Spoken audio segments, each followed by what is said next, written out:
शांति। 6 मार्च 2026 बाबा की महावाक्य। मीठे बच्चे, सच्चे सैल्वेशन आर्मी बन सबको इस पाप की दुनिया से पुण्य की दुनिया में ले चलना है। सबके डूबे हुए बेड़े को पार लगाना है। प्रश्न: कौन सा निश्चय हर एक बच्चे की बुद्धि में नंबर वार बैठता है? उत्तर: पतित पावन हमारा मोस्ट बिलवेड बाबा हमें स्वर्ग का वर्षा दे रहा है। यह निश्चय हर एक की बुद्धि में नंबर वार बैठता है। अगर पूरा निश्चय किसी को हो भी जाए तो माया सामने खड़ी है, बाप को भूल जाते हैं, फेल हो पड़ते हैं। जिन्हें निश्चय बैठ जाता है वह पावन बनने के पुरुषार्थ में लग जाते हैं। बुद्धि में रहता है अब तो घर जाना है। ओम शांति। मीठे मीठे सिकिलधे बच्चों प्रति गुड मॉर्निंग। बच्चे यह तो जानते हैं कि सतयुग में सदैव good morning, good day, good everything, good night, सब गुड ही गुड है। यहाँ तो ना गुड मॉर्निंग है ना गुड नाइट है, सबसे बुरी है नाइट। तो सबसे अच्छा क्या है? सवेरा, जिसको अमृत वेला कहा जाता है। तुम्हारा हर समय गुड ही गुड है। बच्चे जानते हैं कि इस समय हम योग योगेश्वर और योग योगेश्वरियां हैं। ईश्वर जो तुम्हारा बाप है वह आकर योग सिखलाते हैं, अर्थात तुम बच्चों का एक ईश्वर के साथ योग है। तुम बच्चों को योगेश्वर के बाद ज्ञान ज्ञानेश्वर बाप का पता पड़ा है।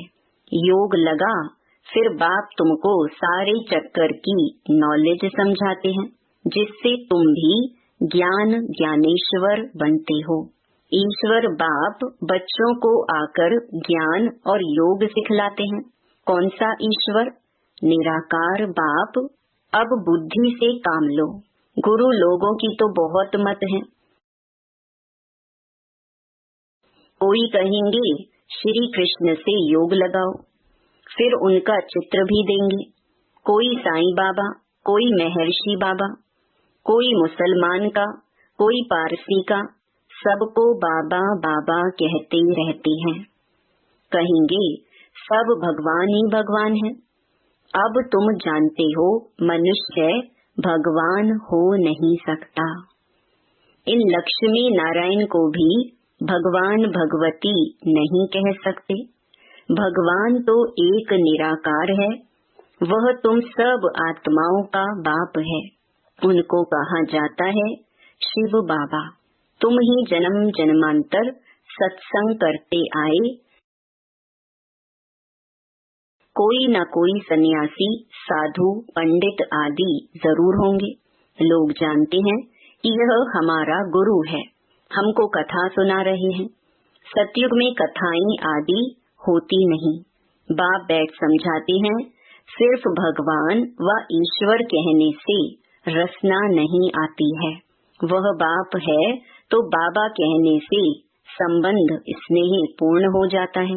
तुम जानते हो हम बाबा मम्मा के बच्चे बने हैं, जिससे हमको स्वर्ग के सुख मिलते हैं। ऐसा कोई भी सत्संग नहीं होगा जो समझते हो कि हम इस सत्संग से मनुष्य से देवता व नरकवासी से स्वर्गवासी बनते हैं। अभी तुम्हारा सत बाप के साथ संग है और सबका असत्य के साथ संग कहा जाता है। गाया भी जाता है सत्संग तारे जिस्मानी संग बोरे। बाप कहते हैं आत्म अभिमानी देही अभिमानी बनो। मैं तुम बच्चों आत्माओं को सिखाता हूँ। यह रूहानी नॉलेज रूहों प्रति सुप्रीम रूह आकर देते हैं। बाकी सब है भक्ति मार्ग, वह कोई ज्ञान मार्ग नहीं है। बाप कहते हैं मैं सब वेदों शास्त्रों को, सृष्टि के आदि मध्य अंत को जानने वाला हूँ। अथॉरिटी मैं हूँ। वह है भक्ति मार्ग की अथॉरिटी। बहुत शास्त्र आदि पढ़ते हैं तो उनको कहते हैं शास्त्रों की अथॉरिटी। तुमको बाप सच आकर सुनाते हैं, अभी तुम जानते हो सत्य का संग तारे, झूठ का संग डुबोए। अब बाप तुम बच्चों द्वारा भारत को सैल्वेज कर रहे हैं। तुम हो रूहानी सैल्वेशन आर्मी। सैल्वेज करते हैं। बाप कहते हैं कि भारत जो स्वर्ग था वह अब नर्क बना हुआ है, डूबा हुआ है। बाकी कोई ऐसा सागर के नीचे नहीं है। तुम सतो प्रधान से तमो प्रधान बने हो। सतयुग त्रेता है सतो प्रधान, यह बड़ा स्टीमर है। तुम स्टीमर में बैठे हो। यह पाप की नगरी है क्योंकि सब पाप आत्माएं हैं। वास्तव में गुरु एक है, उनको कोई जानते नहीं है। हमेशा कहते हैं ओ गॉड फादर। ऐसे नहीं कहते गॉड फादर कम प्रिसेप्टर, नहीं, सिर्फ फादर कहते हैं। वह पतित पावन है तो गुरु भी हो गया। सर्व का पतित पावन सदगति दाता एक है। इस पतित दुनिया में कोई भी मनुष्य सदगति दाता व पतित पावन हो नहीं सकता। बाप कहते हैं कितनी एडल्ट्रेशन, करप्शन है। अब मुझे कन्याओं माताओं के द्वारा सबका उद्धार करना है। तुम सब ब्रह्मा कुमार कुमारियां भाई बहन हो गए, नहीं तो डाडे का वर्षा कैसे मिले। डाडे से वर्षा मिलता है 21 पीढ़ी अर्थात स्वर्ग की राजाई। कमाई कितनी बड़ी है। यह है सच्ची कमाई सच्चे बाप द्वारा। बाप बाप भी है, शिक्षक भी है, सतगुरु भी है, प्रैक्टिकल में करके दिखाने वाला है। ऐसे नहीं कि गुरु मर गया तो चेले को गद्दी मिले। वह है जिस्मानी गुरु, यह है रूहानी गुरु। अच्छी रीति इस बात को समझना है। यह बिल्कुल नई बातें हैं। तुम जानते हो हमको कोई मनुष्य नहीं पढ़ाता है। हमको शिव बाबा ज्ञान का सागर पतित पावन इस शरीर द्वारा पढ़ाते हैं। तुम्हारी बुद्धि शिव बाबा तरफ है, उन सत्संगों में मनुष्य तरफ बुद्धि जाएगी। वह सब है भक्ति मार्ग। अब तुम गाते हो तुम मात पिता हम बालक तेरे, यह तो एक है ना। परंतु बाबा कहते हैं कि मैं कैसे आकर तुमको अपना बनाऊं।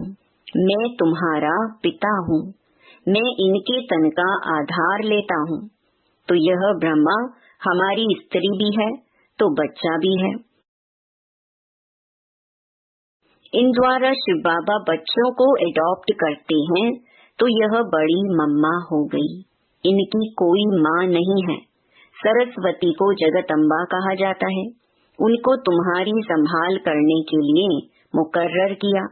सरस्वती ज्ञान ज्ञानेश्वरी यह है छोटी मम्मा। यह बड़ी गुहिया बातें हैं। तुम अभी यह गुहिया पढ़ाई पढ़ रहे हो।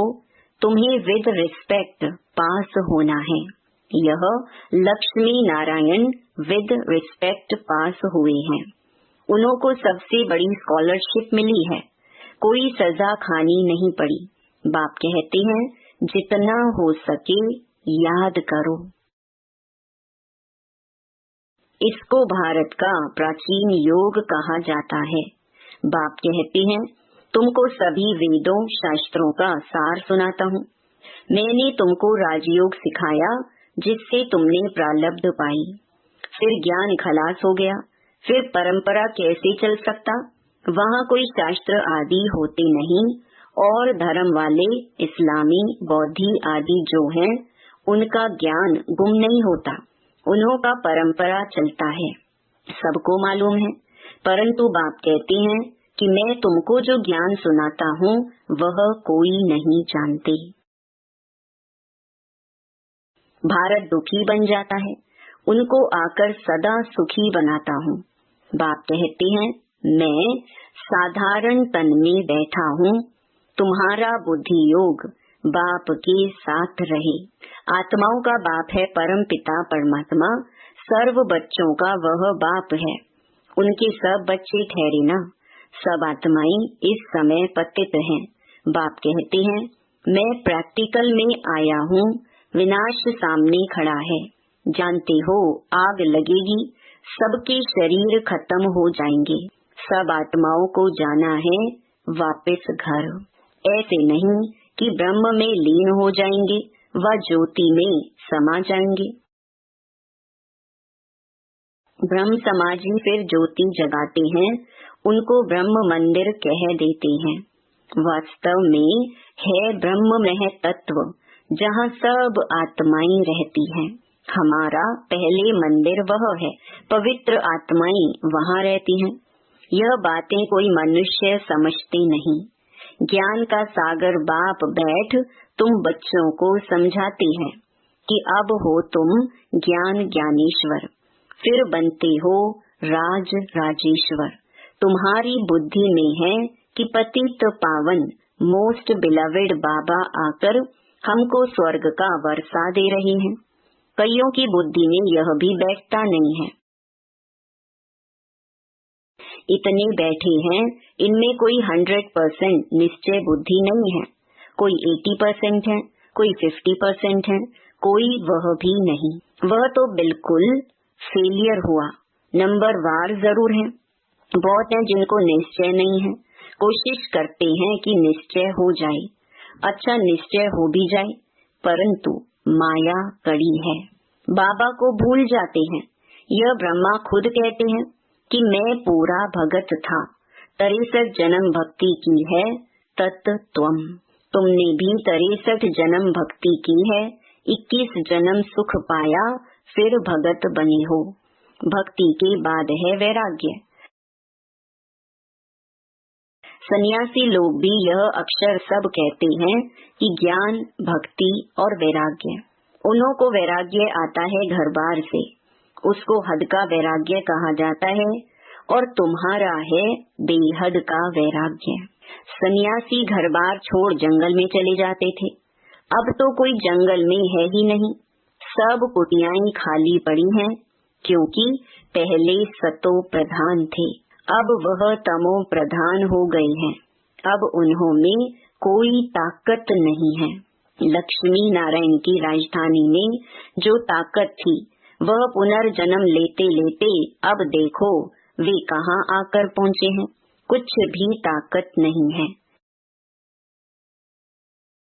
यहाँ की गवर्नमेंट भी कहती है हम धर्म को नहीं मानते, धर्म में ही बहुत नुकसान है। लड़ते झगड़ते कॉन्फ्रेंस करते रहते कि सभी धर्म वाले एक मत हो जाएं। लेकिन पूछो एक कैसे हो सकेंगे? अभी तो सब वापस जाने वाले हैं। बाबा आया है, यह दुनिया अब कब्रिस्तान बननी है। बाकी यह तो वैरायटी झाड़ है, सो एक कैसे होगा कुछ भी समझते नहीं। भारत में एक धर्म था, उनको कहा जाता अद्वैत मत वाले देवताएं। द्वैत माना दैत्य। बाबा कहते तुम्हारा यह धर्म बहुत सुख देने वाला है। तुम जानते हो कि पुनर्जन्म ले हमको फिर 84 जन्म भोगने हैं। निश्चय हो कि हमने ही 84 जन्म भोगे हैं, हमको ही जाना है और फिर आना है। भारतवासियों को ही समझाते हैं कि तुमने 84 जन्म पूरे किए हैं, अब तुम्हारा यह बहुत जन्मों के अंत का जन्म है।